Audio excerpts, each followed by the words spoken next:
அனைவருக்கும் வணக்கம். முன்னாள் முதல்வர் மறைந்த நம்மளுடைய என்னைக்கும் அனைவர் மனதிலும் நிலைத்திருக்கக்கூடிய எம்ஜிஆர் அவர்களுக்கு சின்னவர் என்று ஒரு பெயர் இருந்தது.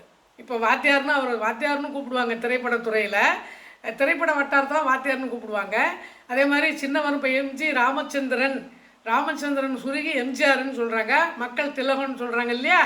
அந்த மாதிரி அதாவது வாழ்ந்தவர் கோடி, பூமியில் வாழ்ந்தவர் கோடி, மறைந்தவர் கோடி, மக்கள் மனதில் நின்றவர் யார் என்ற பாடல் மூலம் அனைவர் மனதிலும் நின்றவர். அவர் நாடகத்துறையிலே சிறு வயதிலே அவரும் அவருடைய அண்ணனும் நாடகம் நடிக்க சென்றார்கள். அந்த எம்ஜிஆருடைய அண்ணன் சாரங்கபாணியை பெரியவர் என்று அழைத்தார்கள். அவருடைய தம்பி எம்ஜிஆரை சின்னவர் என்று அழைத்தார்கள். அப்போ நாடக வட்டாரத்திற்குள் அவருக்கு கிடைத்த பெயர் சின்னவர். அங்கே இருக்கிறவங்கெல்லாம் யார் நம்ம பெரியவரா, அம்மா சின்னவரா, இப்படி தான் சொல்லியிருக்காங்க. சின்னவர் என்றால் எம்ஜிஆரையும், பெரியவர் என்றால் அவர் அண்ணன் சாரங்கபாணியையும் குறித்தது.